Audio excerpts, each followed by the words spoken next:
Ladies and gentlemen, dear friends and guests, welcome to the panel discussion in which we wish to tell you about a fascinating success story, a story about achieving success in a part of the world where building a large and thriving company such as United Group was a huge challenge, about achieving success in a part of the world where attracting investment was a huge challenge, let alone getting in from some of the biggest and most successful companies such as KKR and EBRD. Welcome to the panel discussion titled United Group, an exceptional story of growth in the European cable and media industry. Allow me beginning to introducing my esteeming speaker in this panel.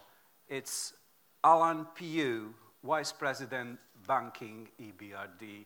Please give him a round of applause. It's Jean-Pierre Sade, Managing Director of KKR. It's Victoria Bocklog, CEO, United Group. And it's Dragan Šolak, Executive Chairman and Founder, United Group. Thank you and welcome. My name is Tihomir and I'm News Director of N1. It's N1 News channel currently broadcasting based in 3 production centers in Belgrade, Zagreb, and Bosnia and Sarajevo. So let me start with one important note for all of you. For this question and answer session, please raise your hand at the end of the panel session, waiting for the microphone, or submit your question via the My EBRD application. You've got it scrolling all the way down and just typing a question. Please state your name and organization before asking your question. So let me start with questions. It's going to be a Q&A session. I hope it's going to be interesting, and I'm really looking forward to seeing some great story about the United Group and the future and the media and cable industry. So at the beginning, Mr. Šolak, it's always beginning with the idea. What was your vision behind creating a company? Why the telecommunication and media industry? Well, coming from a content background, I embraced this technology of cable distribution as a chance to directly approach our potential customers, to deliver content to the users, and to have a certain interactive communication with them. And obviously for people who produce content and then, you know, with a lot of effort and love, and then wait to see whether this will be successful during the theatrical or television distribution, etc., being able to address your audience directly was something really revolutionary. So that was the initial idea. Then obviously development of technology helped us introduce internet and broadband as a second tier service. Then we went into the telephony and then many other services over the same network, and it just expanded. So basically the telecommunication part developed itself in a way. The content side, we, again, coming from that perspective, we always took a lot of care of not only how we deliver, but also what we deliver. And we tried to create and develop as interesting content as we could. And then later it proved to be a kind of right approach. And now I think it's very difficult to draw a line between telecommunication and media companies, and they are increasingly becoming one body. And I think the future is a huge interaction between these two businesses or industries, if you want. That's always fascinating. Did you ever dreaming that company will start to be not the biggest, but the leading one in some, very important industry like media or cable industries? Actually, when I talked to my partners on a lunch in my hometown in Kragujevac, discussing this project, I told them, you know what, we cable Kragujevac and then we retire. So obviously we went a bit further than the initial thought. But I mean, the the project just led us on. And I think the project and myself, we were blessed with the unbelievable management team that kind of got assembled early on. And most of these people, including Victoria, are still with the company and after 20 years, eager to build the company further. So I think it was just, you know, we had a good idea. We were a bit lucky, and then, you know, I think we put a lot of hard work, and, you know, that was the combination.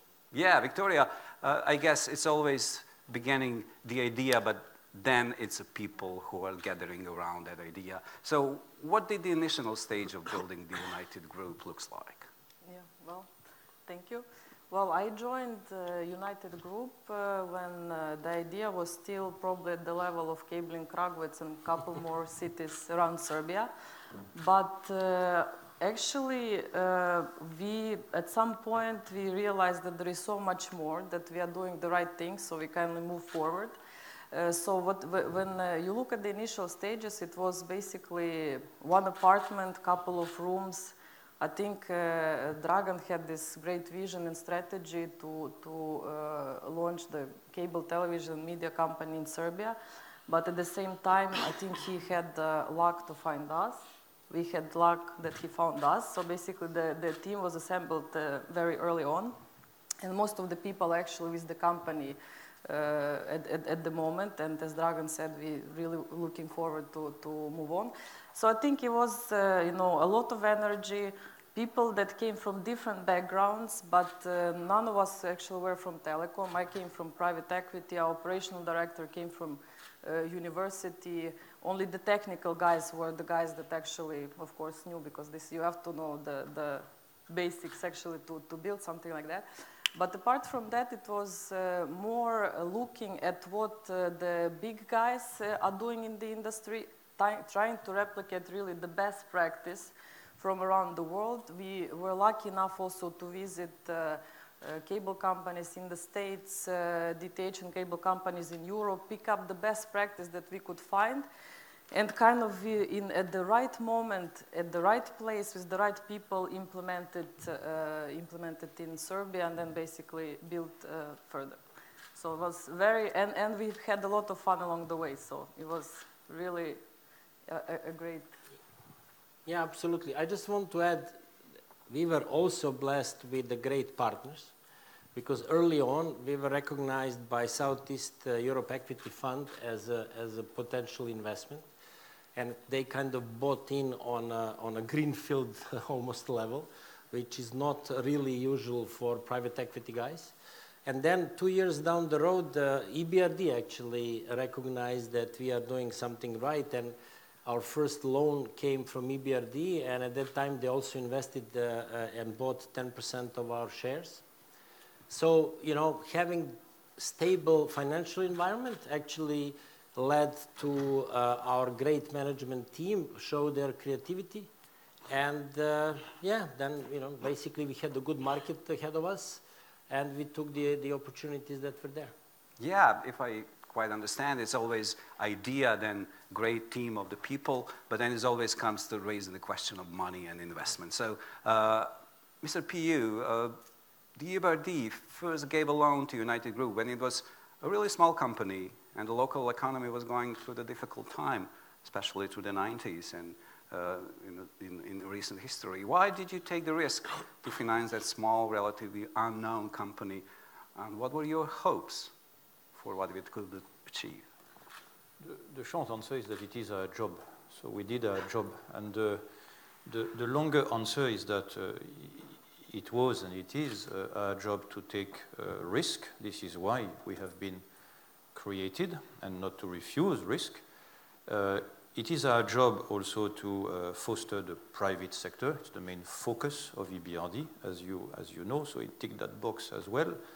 It is our job to identify competent and dynamic, ambitious entrepreneurs in the regions where we operate, and very quickly we understood that Mr. Cholak was one of these entrepreneurs, and immediately trust was built with him and his team. Later with KKR, it is also our job to give comfort to investors coming from abroad and wishing to invest in our regions.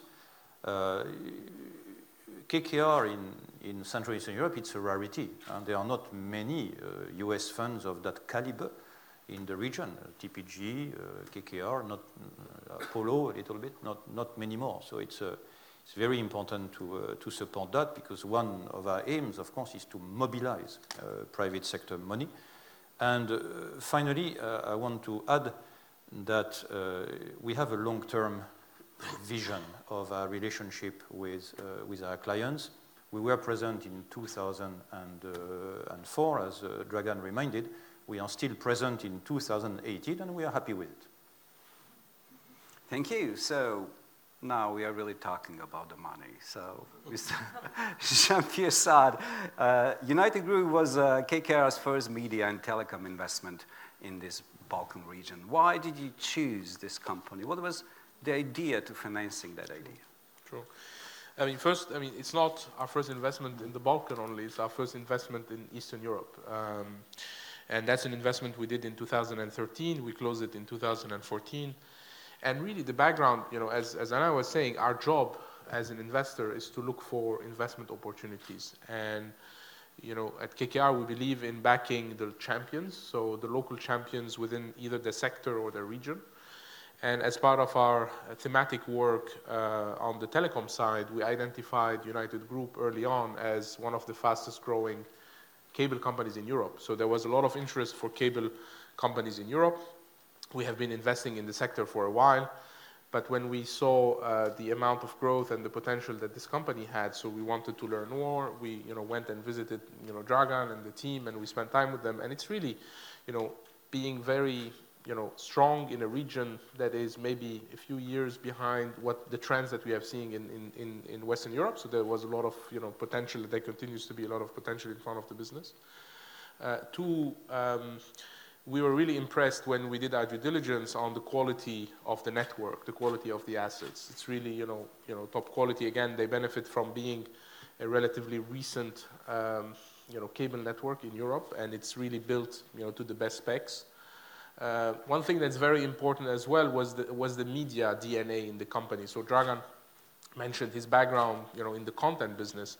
And if you look at, for years in Europe, people are talking about convergence between media and telecom. And I don't think anybody has really succeeded in doing a true convergence. So when we saw what, Dragan and the team have been doing is really an example of, how convergence can actually work. So that's actually, we are true believers in real convergence and the content advantage. And obviously United Group had cracked this model. And lastly, I would say, the management team was impressive for what we expected would be a team of a business of a certain size, and it wasn't only Dragan and Vika alongside them. The top all the rest of the management team are really impressive and top caliber. So after you see all that, you say, okay, this is the right company. Do we have the right partner? And obviously in Dragan we found a very strong visionary entrepreneur that we wanted to team up with, and so far it's been a great partnership. And three, we felt that this investment wasn't only what it was at the time. There was a lot of vision and a lot of opportunities to create out of this investment. And over the last 4 or 5 years, the business has nearly tripled in size. And that's because we saw the potential of the team really to be able to scale beyond the existing business. And as Alain said, the fact that EBRD was there gave us also a lot of comfort. When we first started to looking at this, as I said, it's the first investment in Eastern Europe. So those are the reasons why we really thought, this could be a great investment, and so far it's proven to be one. Glad to hear that, but let's go to Mr. Scholak again. I guess that's a fast-growing business with many of challenges. So what were the challenges you had to overcome in building the business? Getting from the scratch? Well, our company culture is to turn challenges into opportunities. So I would answer this: what were the opportunities that we found in this challenging situation? First, we built the company from scratch, which means that everything was set up the way we wanted. So, and now when we compete with the incumbents and the companies with a lot of legacy package, you know, we can see that how much leaner and faster and basically more market-oriented we are based on this structure that we put together. So I think it was the first challenge and then opportunity was how to set up the whole business. And then obviously it was getting to the scale, because in our business scale is extremely important. And then again with the right financial partners, you know, we had enough power behind us to get to the scale as quickly as we could do humanly. So we managed to put up a pretty large operation for our region. At the early years, we would have 1,500 people building cable networks every day, knocking on doors and connecting homes. And once we reached the scale, actually, then the content kicked in, which we were already developing, the special content, special translations. We brought all the international content in local languages to the customers, etc. And obviously, we introduced something that was kind of a bit different than the rest of the cable industry, because you know the saying, what is the reputation of cable guys in the States and globally. We really tried as much as we could to take care of our subscribers. And it resulted in basically the lowest churn rate in Europe that we are experiencing now. We are pretty much about less than half of churn of a normal cable company in Europe, and only a few actually companies can compare with the customer loyalty to what we are experiencing. So all of these things actually led to where we are now. And obviously new challenges are coming out every day, because we started as a kind of single line business which was providing cable television to our subscribers.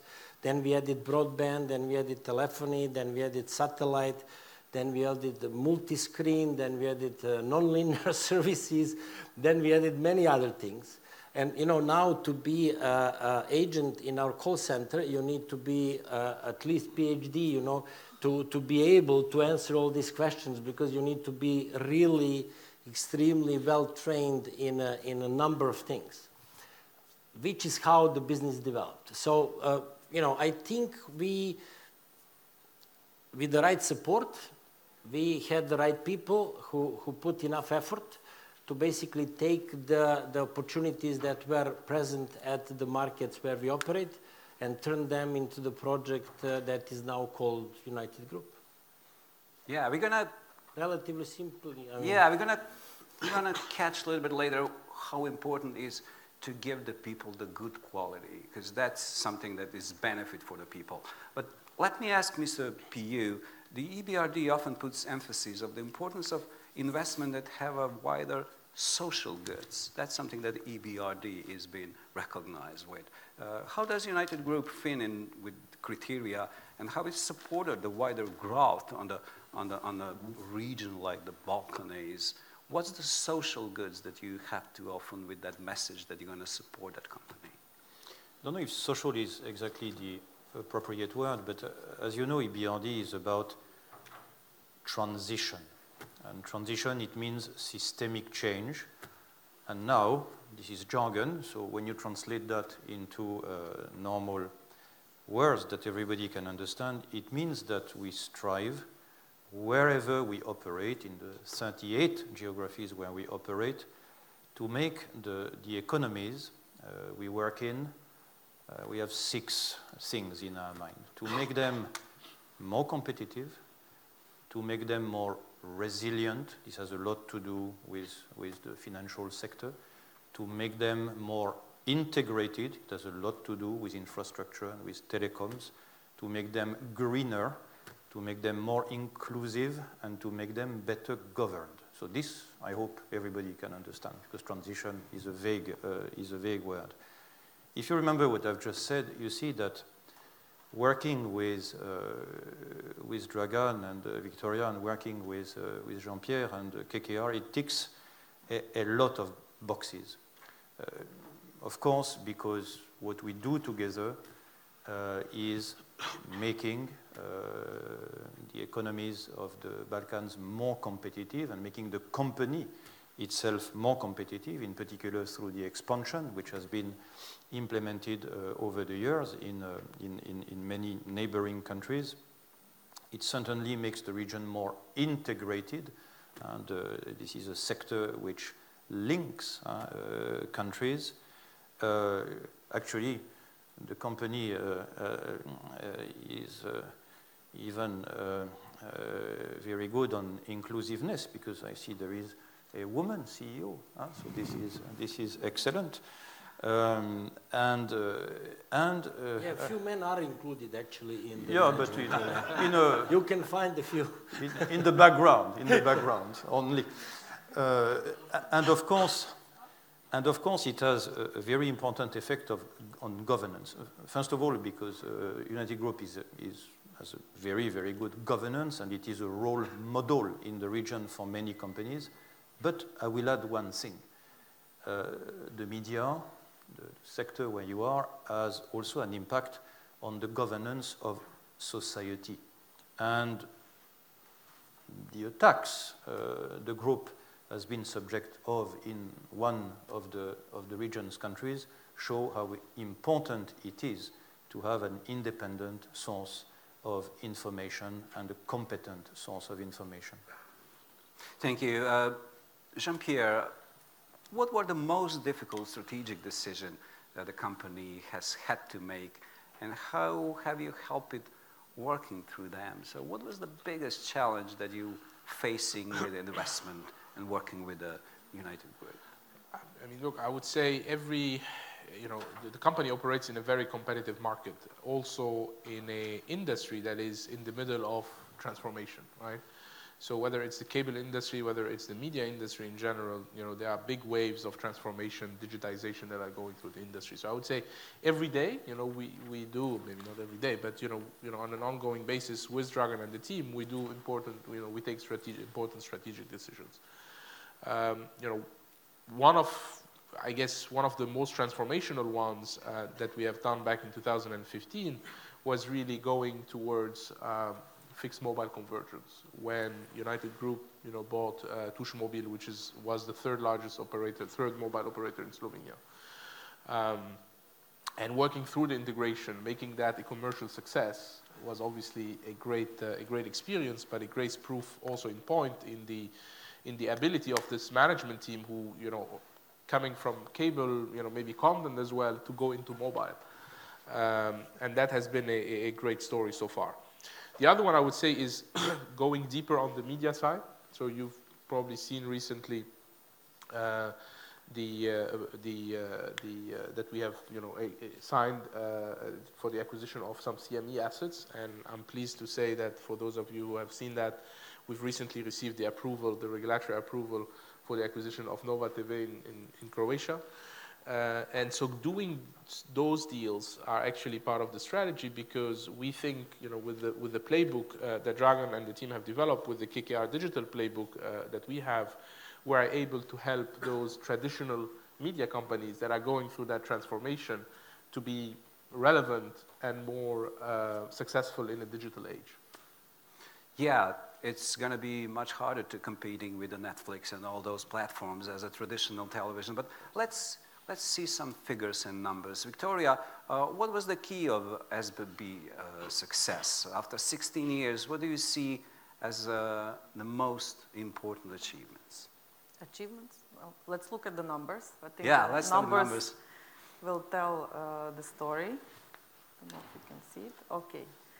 So basically, of course, we are the most proud that our story is still continuing, but basically our story is we can say we started in our garage or in a small apartment, and basically developed and took the company into really the leading the leading telco and media company in Southeast Europe. So you can see the start 2000, basically from zero, from scratch, and we are here in 2018 following a number of acquisitions, probably we were trying to calculate yesterday, between 50 and 100. Following a significant organic growth, which we still experience in our markets, we basically developed the company into over €500 million euros of revenue. Again, from when I joined, I think it was 10, 15 people working for the company. Now we are almost 3,500 employees in 6 markets. The important thing is, if you don't know a lot about markets, we operate in the markets of Southeast Europe in 6 countries of former Yugoslavia. And we cover the market of approximately 20 people. So we started in 20 million, sorry. So it's a significant result for 20 people. So 20 million market. We look at it rather as a converged market rather than country by country. You can see also in the lower right side of the slide, you can see that the split of our revenues of a business is quite even now. So we cover Slovenia, Serbia, and Bosnia are definitely our key markets, 3 key markets, and media is becoming a very significant contributor to our, basically to the overall business, with 30% of the revenues coming from that area. So if you go to the next slide, I just wanted to point it out. I think we threw a lot of these values and core things about our company on the table, but just to summarize. So first of all, we really, if you can see this, the bubbles, let's say, the network, the importance of the network, of owning the network, so fixed networks and mobile network was always at the core of our culture. So we were building, buying networks, converging them together. But basically, we understood that we can only offer competitive and successful products on the networks, state-of-the-art networks that can support basically the services and the future services that are coming. Second of all, we also took a lot of care of not only how we deliver the service, but what we deliver. So early on, we realized the importance of content. So content was always the pillar stone of our strategy and of our thinking. And the third, let's say, key value was basically the striving to bring the best customer experience possible. So whether it's the reliance of the network, reliance of the service, the content, the features, so anything, the holding time of the agent. So in every single aspect of the business, we really try to provide superior customer experience to the customers that we serve. And a couple of words. So this slide tells you basically the story of our telco business. Where we consider that Slovenia, Serbia, and Bosnia are key markets. And you can see that we are definitely, it's just a very quick snapshot of the markets of these 3 countries, where you can see we are definitely the leading pay TV provider in these markets. We are by far number 1. We did footprint in terms of broadband. We are the biggest challenger and alternative operator of fixed telephony on all of these markets. So basically, we are the only true kind of challenger to the local telecoms, which obviously have fixed telephony as their core service from the beginning. And we are number 3 in mobile, but we are by far the fastest growing mobile operator in Slovenia. So this is, and again, there is a lot of story how we do it with the products, with the quality of the network, but basically this is the snapshot of where we are now. And then the final slide, I wanted to show you just the description of our media business, because we all the time talk about media, you know, it's becoming a big part of our business. But basically, this is also, again, just the description of how, the snapshot of what our media business looks like. So we do the channel production, either through production of our own content, or through aggregation of third-party content. We do the distribution of channels or non-linear content if it's available on our platforms, but on all major platforms all around the region. So with such partners as Telekom, Austrian Telekom, Deutsche Telekom, Telekom Slovenia. We sell the advertising on our channels, and we sell advertising also on third-party channels, because obviously having the very good channels portfolio, we managed to develop the advertising business for third-party channels as well. And our recent addition is the basically digital distribution of content, where we realized that also, of course, more and more, especially young subscribers, are consuming content in a different way rather than linear television. So we are now the largest music distributor for YouTube and other digital services, and more content you can watch in different forms through digital platforms, YouTube, catch-up TV. So basically kind of delivering content to people where the way they like to consume it. And I would say, I mean, on the digital front, you know, what the company is doing, what you guys are doing in the region is way much more advanced than a number of media companies in Western Europe. You know, all this, you know, digital side of things, you know, they've cracked it, you know, long time ago, and you see now, you know, all the traditional, you know, media companies, you know, in the Western world really struggling to find strategies and find the right people actually to go into that direction. And I think this was one of the things that really impressed us a lot when we met the team. So, ladies and gentlemen, how impressive is that? Is that deserve an applause? I guess so. But then let's talk about the people and how they are actually involved in the United Group. So, Mr. Sherlock, I guess that from perspective of the people, it's always looking for the lower cost and higher quality service. So did you encounter any local resistance to this challenge? Because there was a competitor on that market. And how did you overcome that? Well, I have to say that, you know, we came out of our vision what the modern television distribution service should like, what the modern broadband and telephony services should like. And honestly, obviously, we take a note of what our competitors are doing, and we try to get the reality of the markets where we operate from every perspective, from the customer spending habits to their ability to spend, etc., to how deep their pockets are. But we never actually let these interfere with the quality of the service we want to provide. And we always thought that, you know, we might not be able all the time to provide everything that we could, because the market maybe economically wouldn't take that, but we should be ready and capable to go to the highest level of state-of-the-art services from the sector where we operate. So, you know, we disrupted the market in a way that we brought new stuff and on a different packaging and a different pricing, but in many aspects, we were actually the leader of the development. Let's say we were the first actual broadband service in Serbia.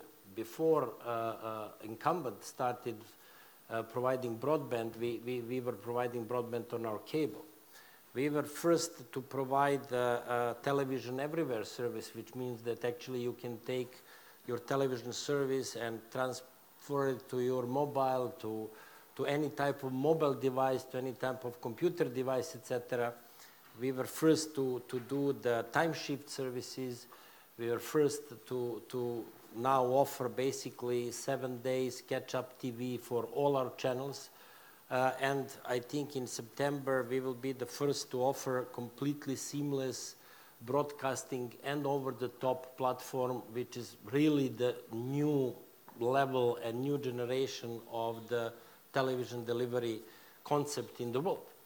And I'm proud to say, talking to some of the fellow investors of KKR in New York, we were comparing the service they have as New York subscribers that they pay about $200 a month, to basically our service that cost about $15 a month. And I think that we beat the New York platform in every aspect of the service. So, and again, I'm very proud to say that this new platform is actually developed by our in-house development center, as we at some point realized that actually we go and buy software from our partners in Northern California. but actually the coding and the programming is done in Belgrade or in Sofia or in Kiev by Eastern European programmers. So we realized that actually it's probably better if we hire these guys ourselves, and now we have almost 100 people who actually work in our research and development center. That is, center is in Belgrade, but we have outposts in Slovenia, in Bosnia, in other countries, wherever we have good programming teams. And this new platform is actually product of our knowledge, and it's proprietary, basically, development of a United Group. So when you put this all together, we kind of try to lead the pack more than disrupt anything. And yes, then some people might think that we are offering too much for too low, but we believe that's the economy that is acceptable in the markets where we operate, and as long as we are providing healthy EBITDA margins, I think it's proven as a good business case. Yeah, absolutely. With all those new opportunities and outlets and cables and media and this stuff, it's always talking about the content. So Jean-Pierre, KKR strongly supported the development of N1 news channel, which has production center, as we mentioned, in Serbia, Bosnia, and Herzegovina, and Croatia, and has a stated to be commitment to independent and free media. Why has the company invested so much in building this regional media news channel? Yeah, I mean, Tiomi, as you know, for every successful content or media strategy, you need to have, local production, local content, which the group has. You need to have exclusive content, which again they have, and then you also have to have news or local news. You see that all around the world. You see that in Sky with Sky News. You see that in Canal Plus in France. With ITélé in Germany with ProSieben. So every successful media strategy has a news arm. And to be honest, when we looked at the market, we saw there is a real need for 24-hour, highly professional, media business. So for us, it's a business. And it's very important that, to be a successful business in news, that you really follow, strict rules of governance and high integrity in, journalistic, behavior and professionalism. So for us, it's very important, but it's part of a, broader media successful strategy. I guess you got a lot of complaints from these countries.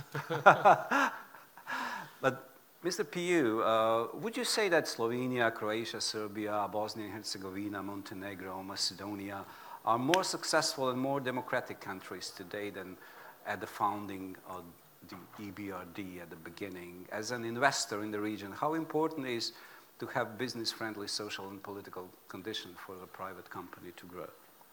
Thank you. First of all, you can add Albania and Kosovo. Yeah, absolutely. To the list. They deserve to be added. For us at EBRD, it has been a region. It is a region which has been a long-standing top priority for us. Actually, in the first half of June, with some colleagues of mine, I will be in 5 countries of the region. It is a place where we invest $1 billion a year, more or less, a bit less sometimes, a bit more, depends on the year.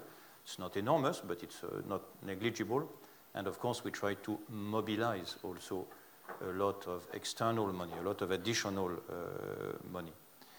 To answer your question shortly, a lot has been done in these countries, and they are very different today from what they were at the beginning of the 90s, of course.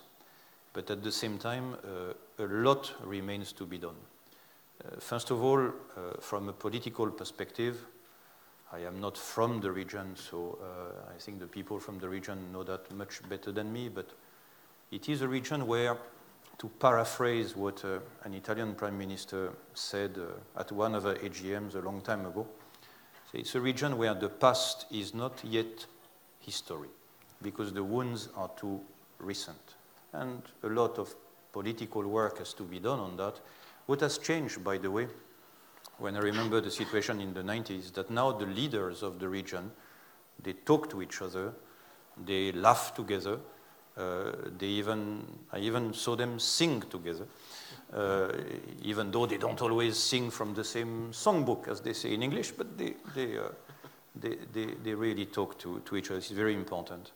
In terms of reforms, there is still a lot to do everywhere.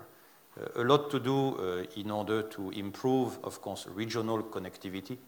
And this is true for both the hard connectivity, roads, railways, or energy, and the soft one, and the telecoms, the connection between stock exchanges.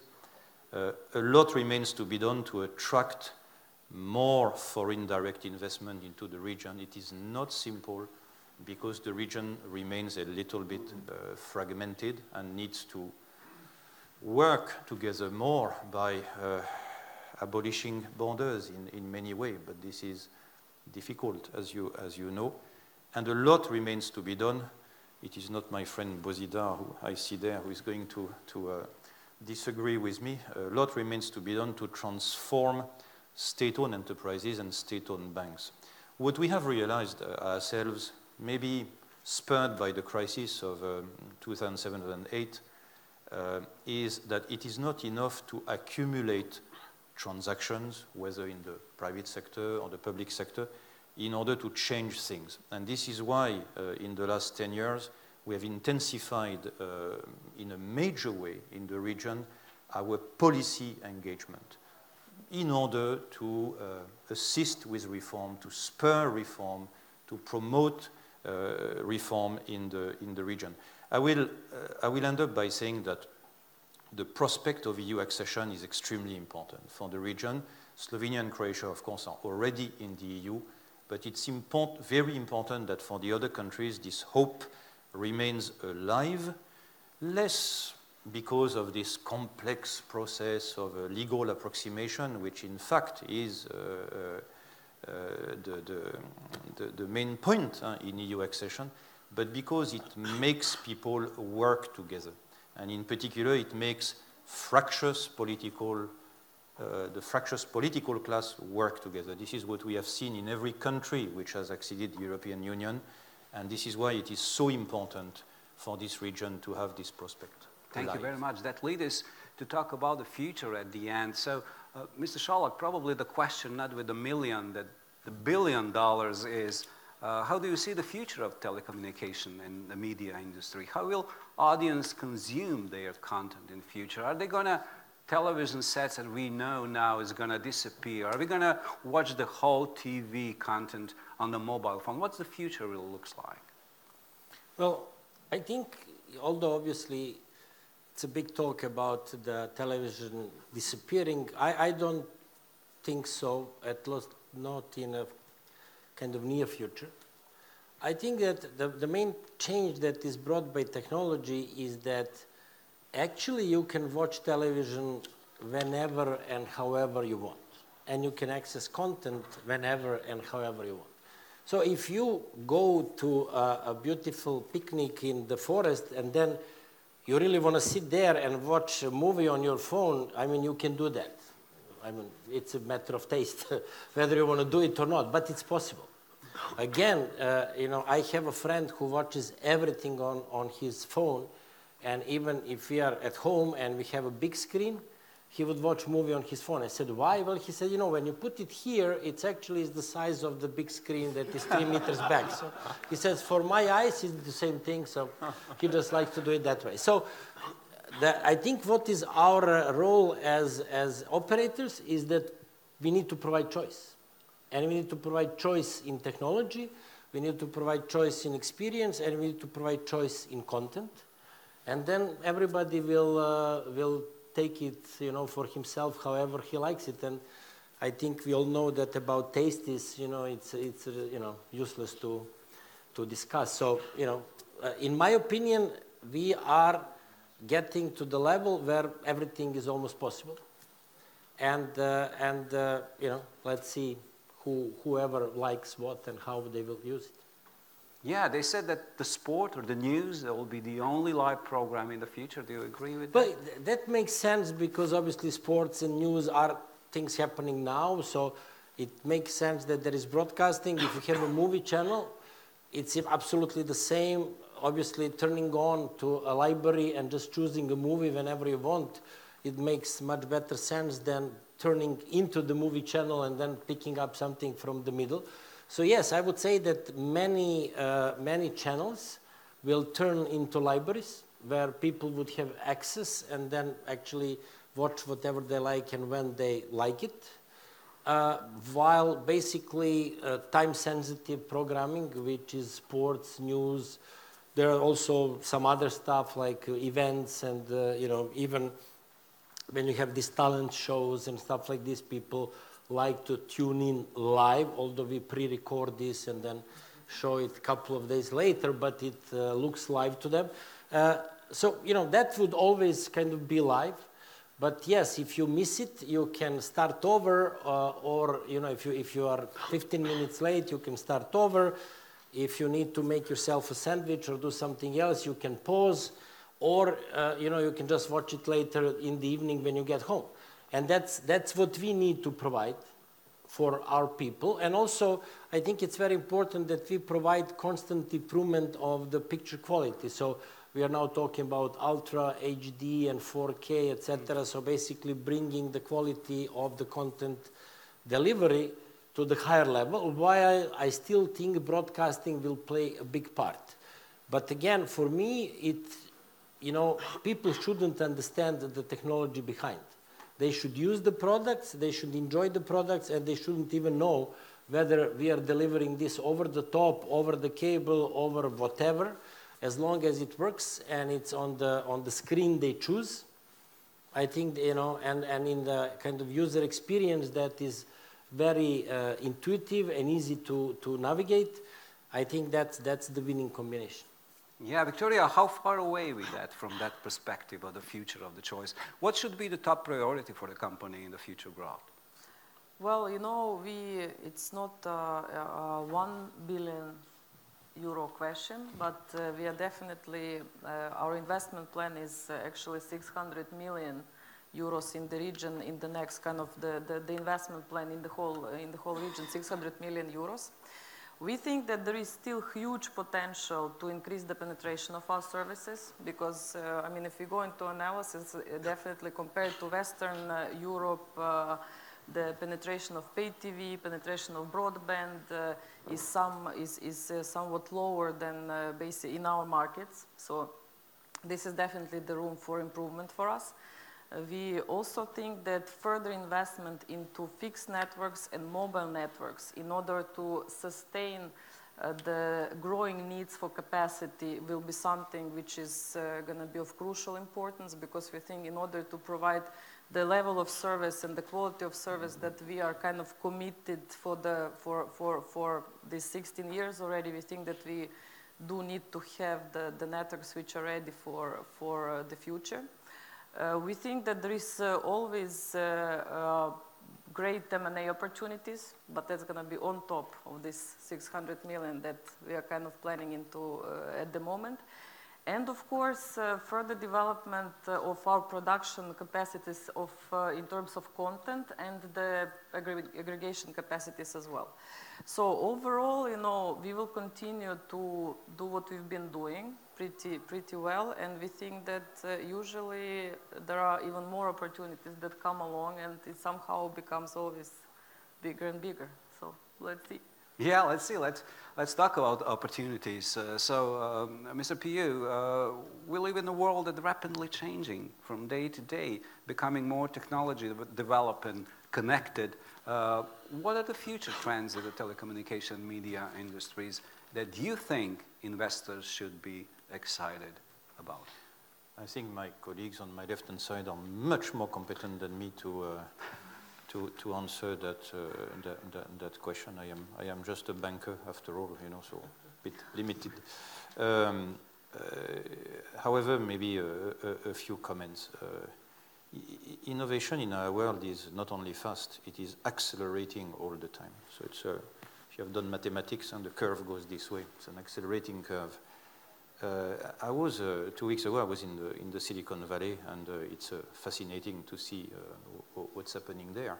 But The good thing is that you do not need to be in the Silicon Valley to innovate, provided that you are well connected to the world, that you are ambitious, and that the ecosystem around you does not prevent you from innovating. You can do a lot. Jean-Pierre said that United Group, does better than some companies in the US. I think the United Group is a fascinating example of how far you can go from a place which probably many of the people I saw in the Silicon Valley would not put on a map, but it is done by them in Serbia, in Montenegro, in Slovenia, in Croatia, in the former Yugoslav Republic of Macedonia, which is, by the way, the real name, because if there is a Greek guy in the room, he would not be happy to hear Macedonia.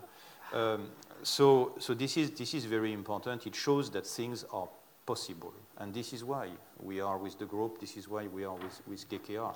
And our role for us is not to anticipate innovation. These guys are much better than us. It is to be ready to take the risk to support innovation when it happens. But these guys are the innovators, not us. We are just supporters. Yeah, that sounds great, but let's talk about the money again, because I guess there is no idea behind the money.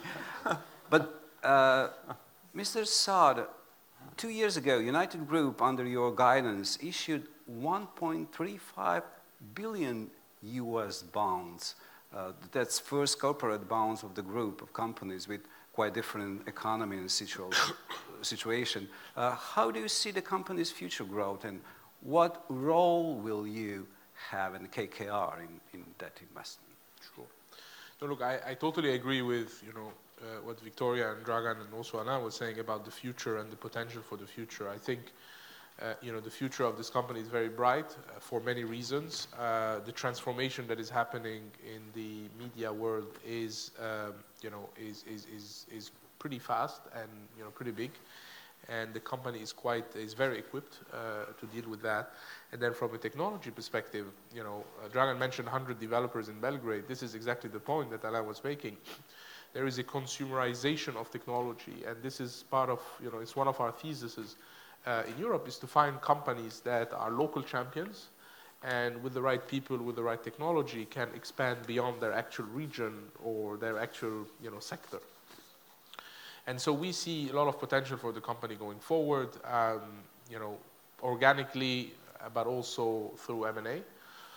And we would continue to support Dragan and the team with the help of EBRD and potentially other investors to finance this growth. But we have no doubt that that has been happening since the beginning. When we look at investing in a company or putting money behind the project, we always look for a very strict criteria of return on capital, similar to EBRD and other investors. And this is a real great example to have where we feel putting money behind this company is a great investment. Thank you, and good luck with that. That's the end of the Q&A questions, the session, but the floor is open for you. I'll be really glad to hear some questions or opinions. If there is anyone, just raise the hand and we're going to give you the microphone. It's really a great opportunity to ask those people. Yeah, please. Thank you. I would like to thank you for this, although I just entered at the second half of this session. But I work actually with children and youth at the same time. And I see that they have a passion towards the media, social media, and media in general. However, the education systems in almost all of the countries worldwide is failing to succeed in delivering their real vision and mission to be able to make these generations competent in the labor market. Now, my question to you, since there is a lot of investment in this sector, if we are thinking outside the box and innovation has the floor in this sector, why not to make our schools to be like that? In other words, maybe through drill and practice. And I know, like in one of the movies or films, short films for the World Economic Forum. It showed a student, he was just observing on YouTube for 5 years how the corn is produced. And then he came up with a formula that even the professors at universities didn't know how did he come with it. He didn't go to university. So he told them how did he reach this point. I completely agree with you. I guess your question is how the television, the media, and cable industry could help people with the education. And invest in this sector. Yani, bring your investment not just for as a private sector, but also for education. Because without the investment in the generations and the people, I don't think we will be able to have the talents who will compete with the robotics and the cyber world. Is the future of the world. I completely agree. Yes, I have to say one of the biggest stories is educational reform right now in Croatia. That's absolutely the huge story. That's the future. But I'm gonna open the floor for the answer of that question about the education and the future and how important is that? Well, I mean, from the perspective of our company, obviously we operate in our industries. And what we try to do is we try to bring sensible and safe internet environment to our consumers, especially to their kids. We try to take care of the ability of kids to open them up as much as possible to learn and to get acquainted with the new technologies, but also to protect them, because it's always for us as kind of gatekeepers, it's a huge question of security and because it's a two-way street and sometimes it can be misused. Also, when we are doing our programming, we try to do a lot on the kids side in a way to develop programming that is kids-friendly, that is educational, and that is basically helping them learn stuff through the means of watching something that is interesting. We try to do quite a few positive campaigns regarding certain social movements using the celebrities that we gather in our channels.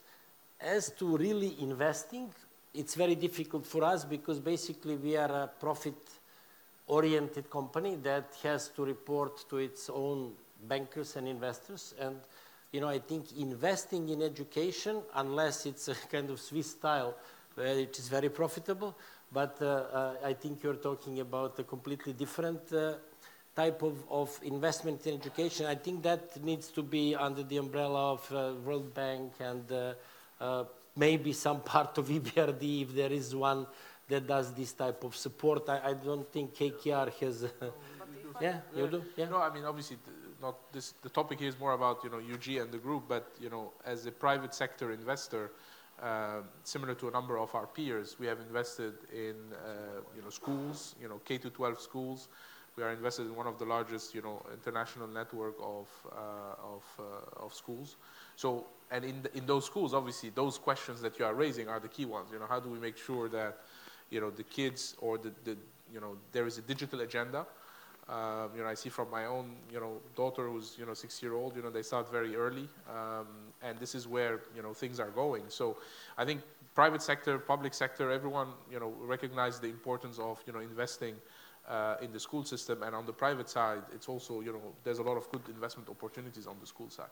But if I may add, what we did from our side, which we thought was really something reasonable that we can bring to the table, was, I don't know to how many hundreds of schools we provide free infrastructure, internet infrastructure.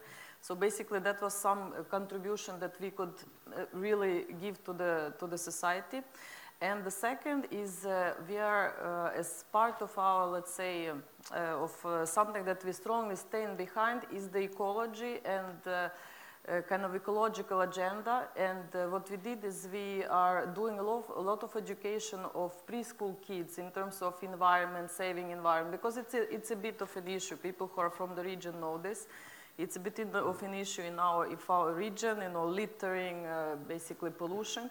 And what we are doing now is we are launching, I don't know, probably next month, I don't see Jovana to confirm to me, next month we are launching in Serbia first the application of basically schools doing the ecological challenges. So this will be the first kind of digital project from our side, again on a very CSR basis, you know, kind of more contributing to the society rather than making a profit out of this project. And we also saw from all these efforts that we had, it's very difficult to do it outside of the formal system, because if you really want to make a change, it has to be part of the formal education. Thank you, Victoria. Thank you for being great public. Nobody escaped from the room, so I guess we've been interesting for the part we've been here. And really thank you for my guest. If there is any additional question, yeah, go on. Hi all. Hi all. Just a quick question. How do you resolve the, or what are the answers from your side to emerging and rising populism in our countries, in Serbia particularly, and how you cope with the shrinking space for plurality in the media sphere and the pressures from governments in our countries and lacking of real debate in the media as we are thinking that media is one of the pillars of democracy. Thank you. I think it's a great question for KKR. No, okay, I'll take this question. Thank you. I mean, yeah, from people from the region, they know that I'm already labeled for my opposition work, but the truth is that we are not approaching from that perspective, because honestly, I don't think that us as business people, we are in the business of labeling governments and labeling politicians. You know, I think that if there is a problem with the freedom of elections in Serbia, that should be resolved in certain matter. But in other case, if people really elect a leader, that's what the people want, and you know, we respect obviously whoever is elected. I agree with you that there is a certain movement in Europe and wider that brings to power politicians who are willing to tell the stories and the messages that are kind of easier to swallow, and people follow that. But again, that's the democratic process, and we have to accept the result of the established process. On the other side, you know, what we would like to do is whatever we do as a company, and also we as private people, we try to bring in the best practice we can. So when we invested in N1, we tried to create the best news service that is not pro or con anything, that is actually the best possible news service to deliver the truthful news for people to watch, to consider, and to make their own decision. Unfortunately, sometimes it's you know, not really welcomed by some of the stakeholders, but that's again, you know, as long as Jean-Pierre said, as we are truthful to our mission and we believe that our colleagues are doing the right job and are really putting a great effort in providing this good news, we obviously, as a board and as a management, we stick to our company and we give them support. But basically, that's pretty much where that's how far we go in considering the local politics, because, you know, the rest is not upon us. I mean, I can go and vote as a citizen of Serbia, but, you know, it's not for me to as a business person, to discuss political issues. And I don't think that KKR or EBRD would finance us if we would have this type of agenda. Thank you very much. Please give the round of applause of my distinguished guest. It was really, I was really honored to be with you today, and thank you very much for coming.